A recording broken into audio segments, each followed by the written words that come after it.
Welcome. Today we are going over 15 ways to recession-proof your money. What are the things that we should be thinking about? What are the things we should not be thinking about as we try to recession-proof our money and our life? If you're new to the channel, welcome. I'm Lena. I make videos about money at home. I want to make money simple and stress-free so that you can imagine a brighter financial future for yourself and the people that you care about. Please support this channel by commenting, liking this video, and subscribing. And with that, let's get right into the video. So in this video, I'm going to be going over 2 articles about how to recession-proof your budget. The first one is from Bankrate, 7 ways to recession-proof your finances. And this article is by Sarah Foster. And the second article that I'm going over today is from NerdWallet, How to Prepare for a Recession. The links to both of these articles will be found in the description if you want to go check those out. 6 different people worked on this article,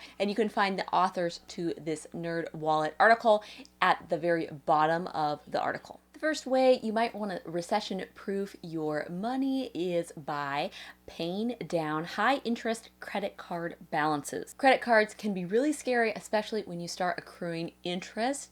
And I didn't even know this before, but I guess when the Federal Reserve changes its interest rate, that means the interest rate on your credit card could go up. So you know how it says your interest rate could be 16% or it could be 24%.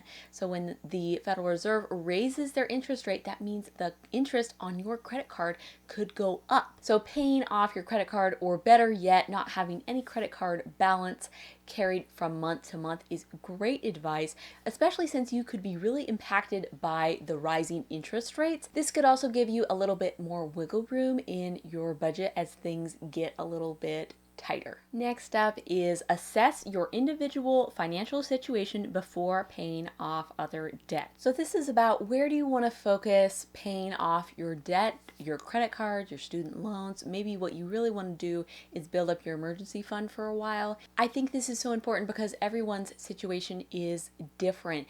You may have credit card debt, you may have car loans, you may have student loans, and maybe it doesn't make sense right now to pay a bunch of extra money towards your student loans if you have no emergency fund.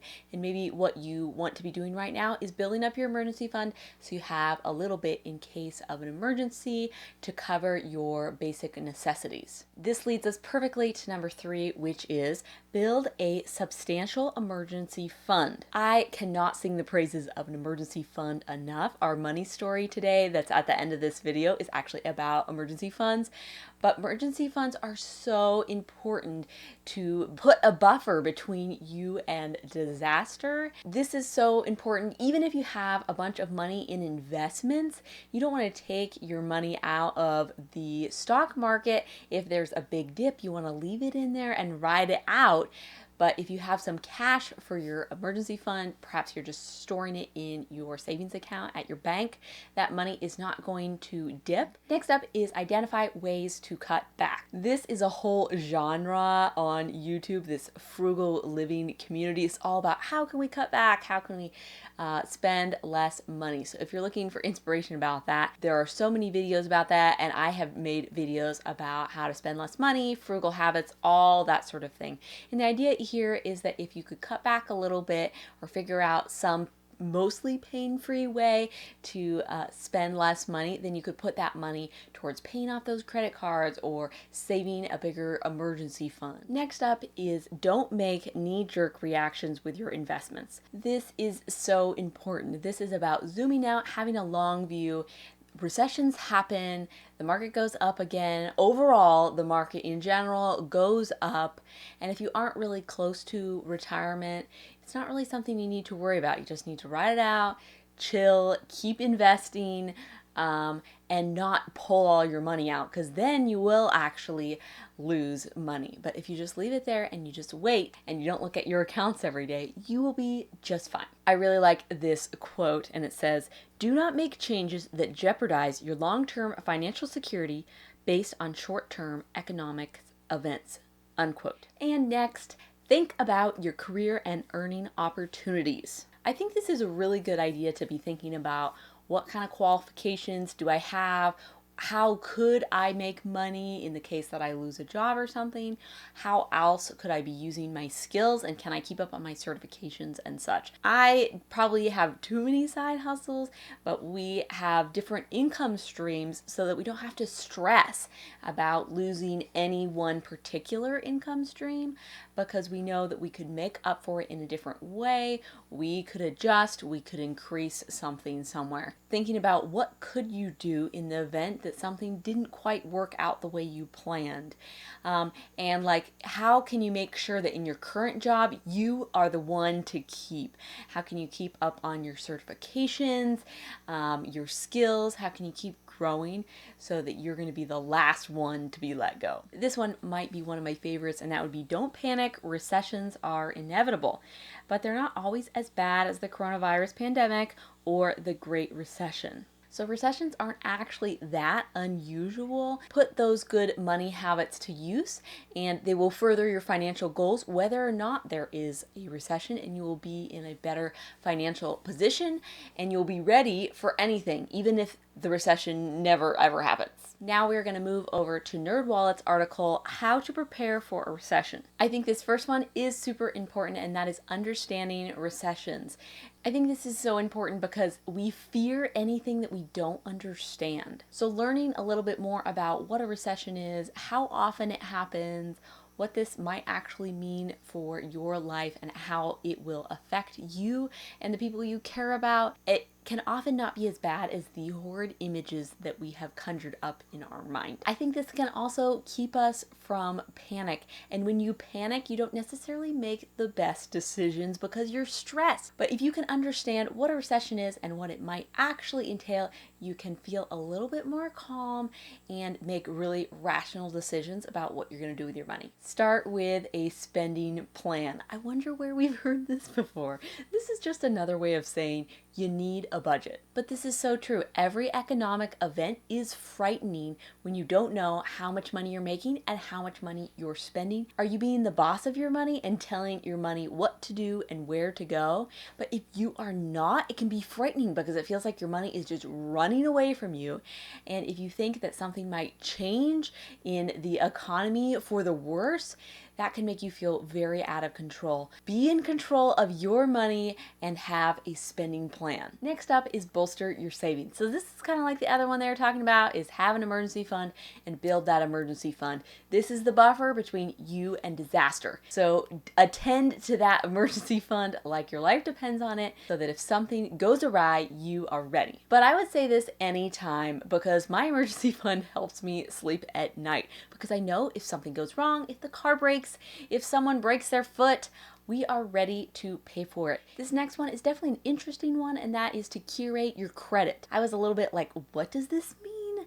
But this is just the idea that you want to have a great credit score so that you can get more attractive credit card offers with lower interest rates, better intro rates, and better borrowing for if you want to buy a house and stuff like that. So the interest rates are going up, and this means that it is costing more to borrow money to buy a house. So if with normal credit you get a 5% interest rate, but with excellent credit you get a 4% interest rate, that could save you a lot of money.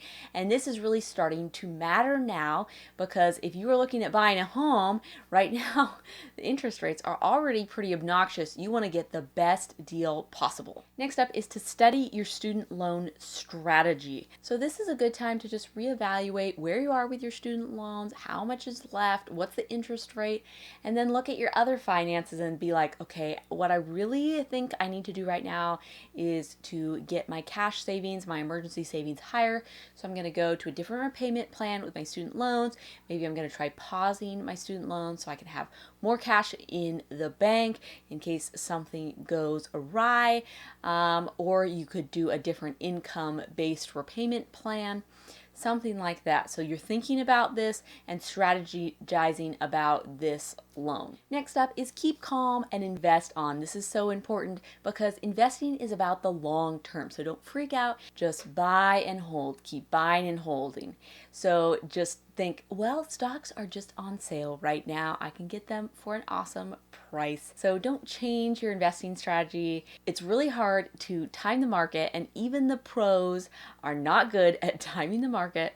So just keep going, steadily investing. This is the time when your steady investing is really going to be tested, because you're like, this is going a little crazy, things are going down, but this is the test of, can you hold on and can you keep investing even when things are not going awesome? Next up is reconsider your real estate. So this is about your housing situation. How much is your housing situation costing you?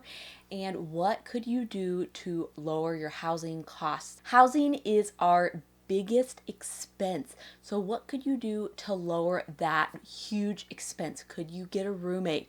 Could you start an Airbnb in one of your bedrooms? So that's what we're doing. We're house hacking with an Airbnb. I have a whole playlist about that if you're interested. But how could you lower that cost? And also, if you're buying a house, be careful about how much house you decide to buy, because that payment sticks with you for a long time and it's often quite large, and you don't want to be running up against the edge of what you can financially do and then your hours get cut or something. So be conservative about how much house you can afford, how much rent you can afford. And last up is to keep perspective. You can't control whether or not a recession happens. All you can do is control your reaction to it.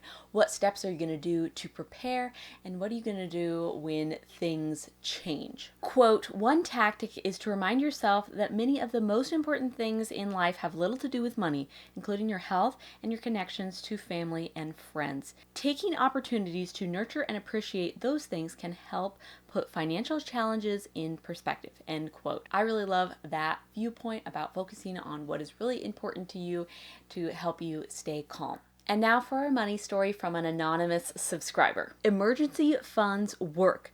Because we had already saved several months of a financial safety net, my husband felt confident to leave his job to retrain and switch careers.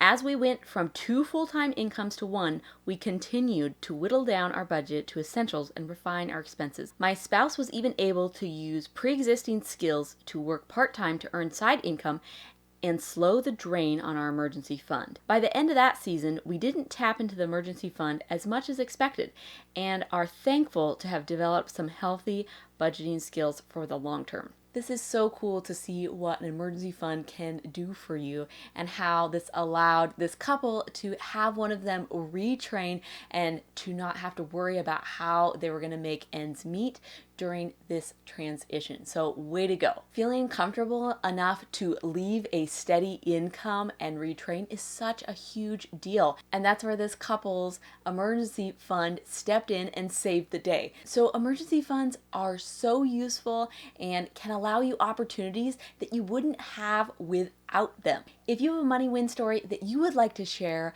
check out the email in the description. I would love to hear with you. If you enjoyed this video, please like this video, comment down below, and subscribe for more. Hope to see you in the next one. Bye for now.